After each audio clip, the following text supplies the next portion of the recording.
Well, good morning, and I must thank Holy Trinity for inviting me today to speak about something that's very near and dear to my heart, and that is a community of fellow Canadians called Pikangikum. Before I go any farther, I want everybody to say Pikangikum. Perfect. It actually took me 3 meetings of the working group to get it right, so I'm actually quite amazed. The story I'm going to give to you today is going to be one, kind of 2 parts. The first part is going to be a story of despair. But I won't leave you there, because what I want to leave you with is actually a story of hope. A story of hope because of organizations such as yourself, and volunteers, and just the passion for helping fellow Canadians out is making a big change in this community in Northern Ontario. So today what I wanted to do is to share with you a little bit about that story of hope, but also set the stage through a series of photographs, and hence why the projector, of a trip that I took up there when I first got involved in this working group. But why did I get involved in First Nations? As Linda mentioned earlier, I've had the fortune of being a pilot as a hobby and having an aircraft that I've used a lot to travel all over, frankly, North and South America. But for the last 12 years, 13 years now, I've spent a lot of that time traveling in the Arctic and traveling up northern parts of Canada. And in doing that, you meet a lot of Canadians that you do not meet in Southern Ontario. You meet a lot of First Nations, and you meet a lot of First Canadians, frankly, is who they are, and some of the problems they deal with. And one struck me probably the strongest, which was about 8 or 9 years ago. A group of us pilots, there's usually about 3 or 4 aircraft, we go on these trips for 2 to 3 weeks. Usually in the summer, of course, because of the favorable weather. And one of our trips, we were on our way up to Kanga, which is up in Baffin Island there in Nunavut. And the way you go up there is through northern Quebec. And there's lots of communities along northern Quebec as you make your way over to Baffin Island. And they're primarily in Quebec, they're primarily Cree. And this one community where we landed for overnighting in Pentecost is a place called Pikangikum.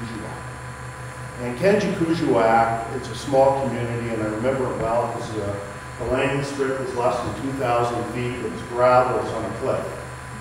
And it's a community of about 200 people, 250 people. We had landed 3 aircraft, and the whole community came out to greet us as if we were something special. And particularly what caught me was a gentleman who was the town leader. Basically, they didn't, not big enough for a mayor, but he was basically the proxy mayor. He came out, this middle-aged man, and just embraced us, and just hugged us as strangers, basically, to his community, welcomed us in, took us to a small rec hall where they celebrated us arriving. We had caribou this, caribou that, lots of caribou. I remember that, and then they billeted us that evening in a trailer. In the middle of the night, we heard some commotion outside the trailer, and a couple of us went outside and saw a couple of the townsfolk. And I asked them, what's all the commotion about? And they said, well, this gentleman, this very warm gentleman, had committed suicide that night. He had driven this truck into the river and taken his life. And that is probably the moment in my life where I was touched about what is going on in our First Nations communities. How could things be so dire that the only escape route for you was taking your life?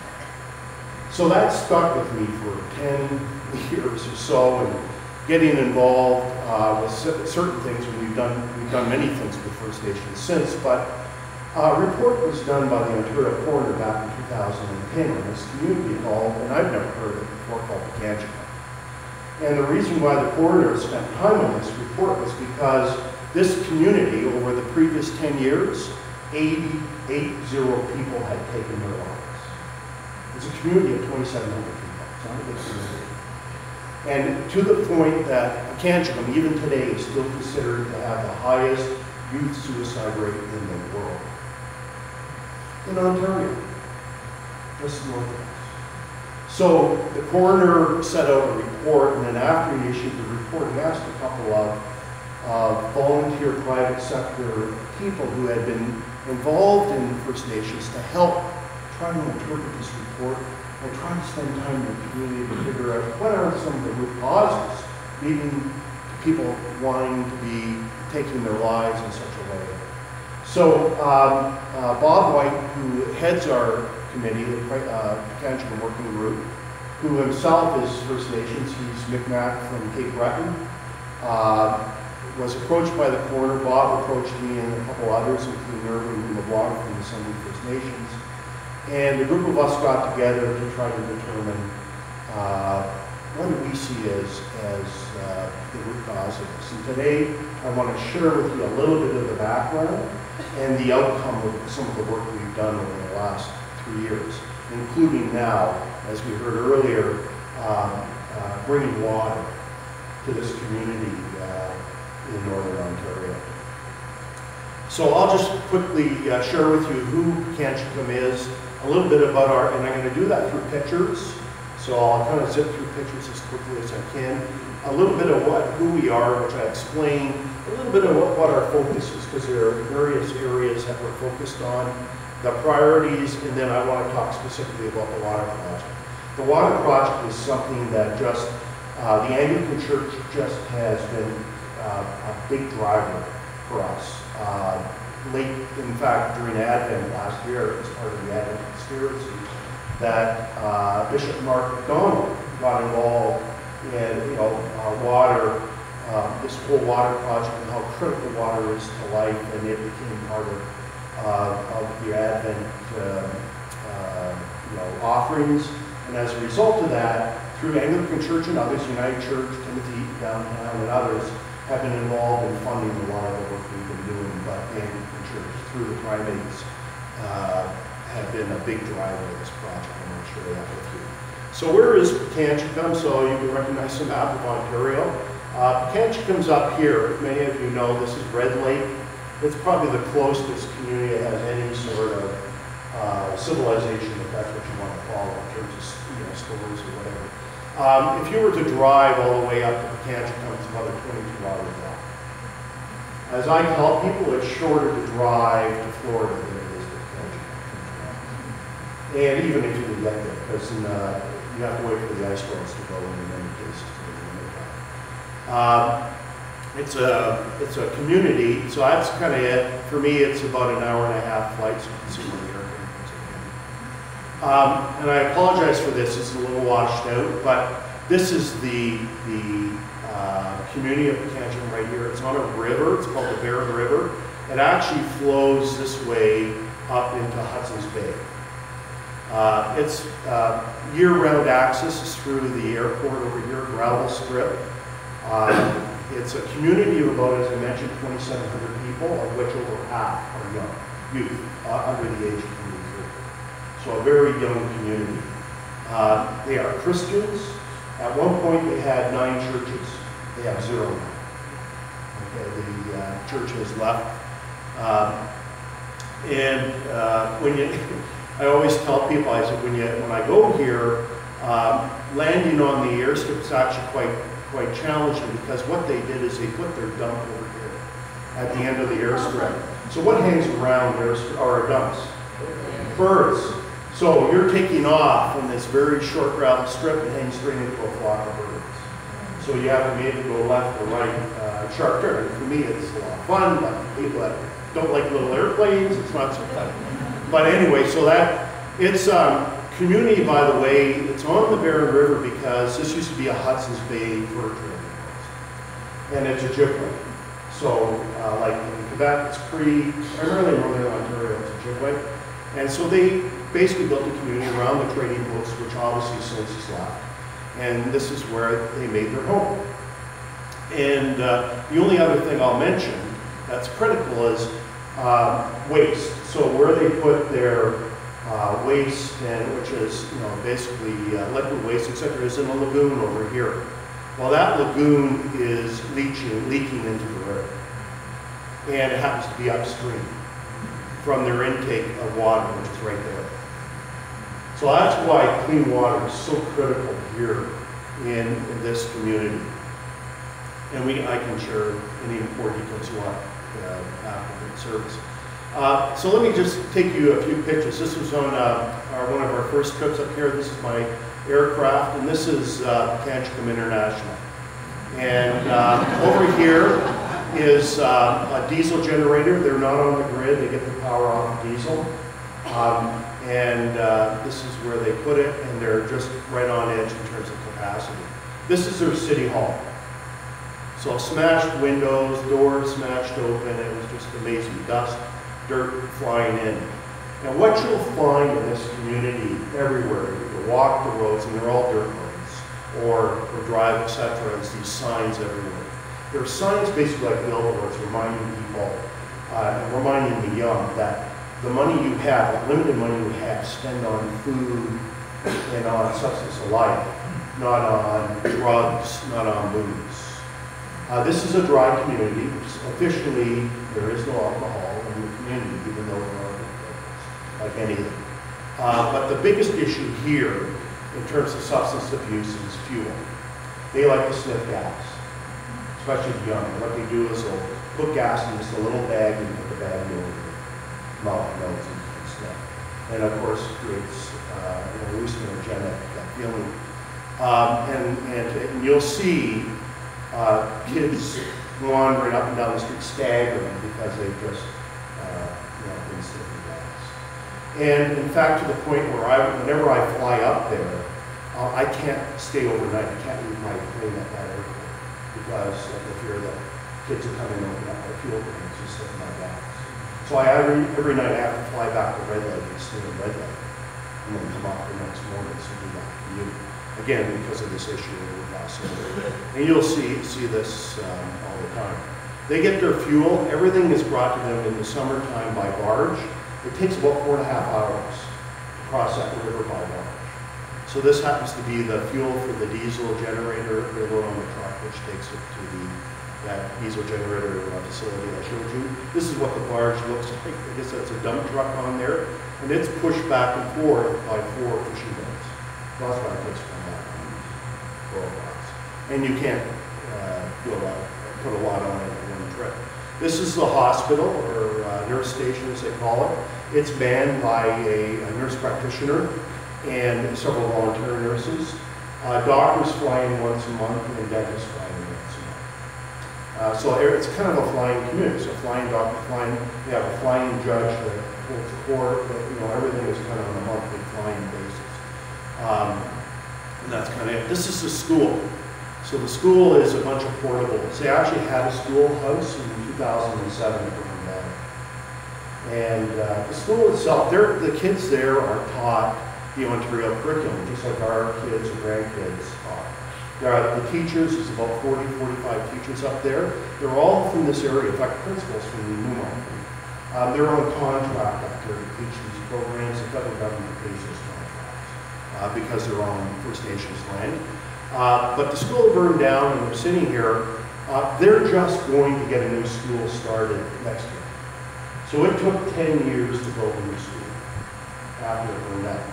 I always challenge people saying, if the school burned down in Thornhill, would it take 10 years to build a new school? No. It's just the politics. This is a house, a typical house up there. And as you can see, this is an innovative way of using hockey nets to hold the roof down. But this is basically what it looks like. Their homes, their washrooms, they don't have washrooms. So they actually go to the washroom in the front yard. And you'll see potties on the front yards with no housing. So in the middle of the winter with snow, they'll sit on these potties with no enclosures. And this is how they go to the washroom. They have no running water. And I'll share with you where they get the water from. What the Ontario government did is that said, well, we know this is a situation, but what we'll do is give you a special little enclosure that you can attach the site out, at least put your potty in there, right? And it's still a pit toilet, so to speak. But you do it. So what most of the homeowners did is they converted those into bedrooms, those bathrooms into bedrooms, because overcrowding. There's over 8 people to a house. This would be a typical house, around 800 square feet, 900 square feet, usually one room, maybe two. But, and that's what they've done. So they've used these washroom enclosures for another living. And there's another one right there, and this is again another house. It's really hard to believe when I see these pictures. This is Canada. This is Ontario, right? And this is what strikes me about the issues of First Nations. The other thing is, you'll see this a lot, is on the front yards crosses. The cemetery is full, so they bury their dead in their front yards. And so I have this picture of these young kids walking to school. And they're walking by, and you see toilets in the front yards, crosses in the back yards. You see the houses falling apart. And they're trying to go to school, they're trying to be attracted to the bush by kids that have been sniffing gas. And don't go to school, come to the bush with us, right? You have that all going on. It's no wonder they find themselves in such a state. So what we're trying to do is to make that change. This is, remember that dirty water I told you about? This is where it gets filtered. This is not a high-tech filtration area, but it is meeting minimum Ontario standards for water. This is how they get their water. 3 of these standpipes. So they have 3 of these for a community of 2,700. They have to go collect the water in blue bottles every day. So you can see some of the blue bottles in the ground there. You see the plastic, you can see it hanging out. So 3 of these. And generally what happens is that it's collected by young ones. So they have to go fetch the water in minus 40 degrees. So nice. And it usually ends up on the back porch. In the wintertime, it's inside the back. This is where their water is. They have no showers. They have no means of running water, pressurized water to keep them. Indirectly, it is, this also affects the mentality of many of them, because a lot of the kids, particularly the young ladies, cannot get clean, and as a result of that, they do not go to school because they don't feel clean, because they get bored in the school. So again, they never find a way there. So who are we? Pikangikum, as I mentioned, we're a working group of volunteers. We were basically started from the Coroner's report, as I mentioned. This just, over the 2-year period, there were 6 to 8, 16 people, 16 children have taken their lives as a result of what we just saw in the last 25 pictures. And we were asked to kind of participate. Our role is to help identify the needs and to help with them find ways to develop project proposals and funding mechanisms. We're not there to provide handouts. And I continue to remind people of this. First Nations people in the community I've ever met are very proud people. They want, they need help to hand up, to take them out of the darkness, take them out of the gray, but they're not looking for handouts. And I know the press is all over a couple of communities where things like that are abused, but in the main, in most of these communities, are ones that look for help to get us out of this darkness. And then what we do is we look for organizations, including federal and provincial governments, to help implement some of these projects.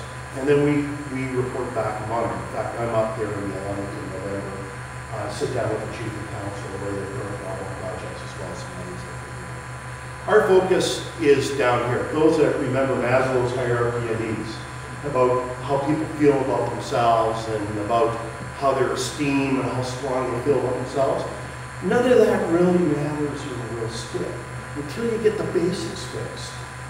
And this is where we're focusing down here on the basics, such as air, shelter, water, all the things that matter. And then eventually over time, you'll start to see this community thrive and grow and become feeling good about themselves again. But right now, they're stuck down here.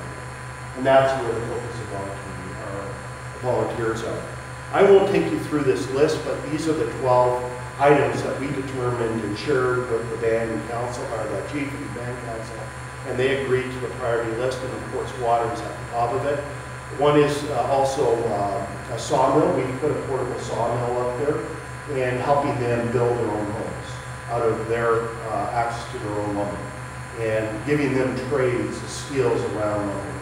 The community I didn't mention, 99% of the people up there are unemployed. They live off of unemployment checks. And yet the food that they buy is 4 times what we would pay for them. So you can imagine the scenario there.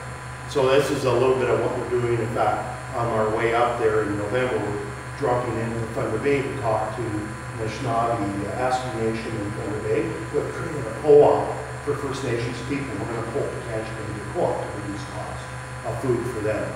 And there's work we're doing with the principal and other youth programs. So let me talk about water or wastewater. So as I mentioned, 430 homes need running water.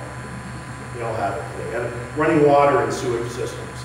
The government did an initial study many years ago, and they said it would cost close to $70 million for those 430 homes to develop, as well as the life cycle costs of maintenance, etc. Well, the project that we've developed is that per home, that was about $200,000 per home. We've been able to demonstrate that we can do it for $20,000 through technology that we just have stolen from rural living, which is cisterns and holding tanks and holding tank trucks and water trucks, like things that everyday rural people are living today. So by what we've been able to do is take that 70 million down to 9 million for all the homes, of which this project that we're starting with 10 as a pilot. And in fact, I'm happy to announce that we've completed the 10.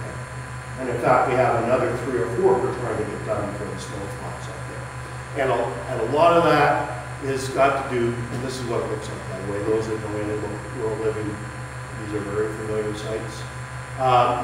And a lot of the reason why we've got that 10 done and 3 more is because of funding provided by both the Anglican Church with primates, as well as the United Church and other service clubs like Lions and Optimists, etc. We use an organization called Frontiers Foundation as our implementing partner.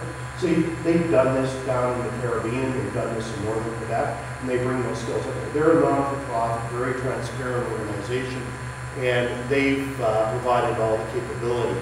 As I said, we started last year, we have 10 and 3 more to do.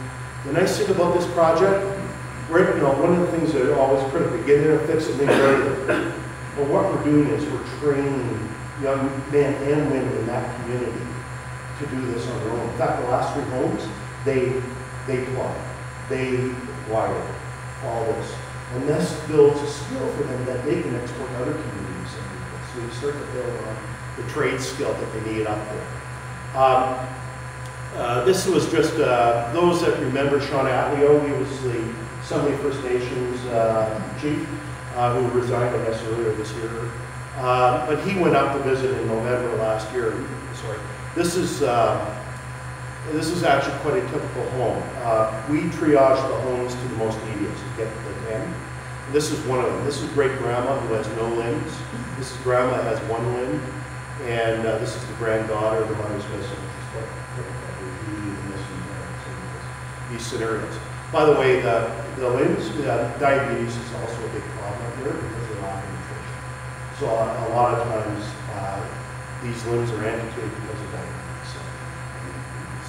So this is how grandma and great-grandma and young daughter would get their waters in the winter before.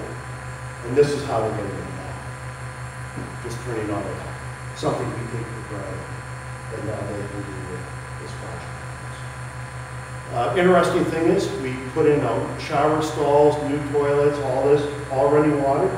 And this is grandma here using it as a storage closet. Because one of the things they don't know is how to use bathrooms.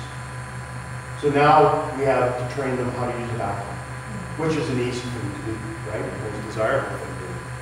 And these are some of the young men we've been training in the skills of doing that. So the question is, I said we're going to leave it on hope. These are comments that were made in the community over the last couple of years as these projects were launched. And all you have to do is read the blue. No one's sitting there feeling sorry for themselves. And these are elders, these are young. They basically say, we need change in our community in a positive way. We can help heal together. No one's sitting there, we need money. So in reality, that is the hope. And a lot of what we've been able to show them is the result of the primates and the Anglican Church and others here in southern Ontario to demonstrate there are people down here that love it, that are thinking of them and caring for them.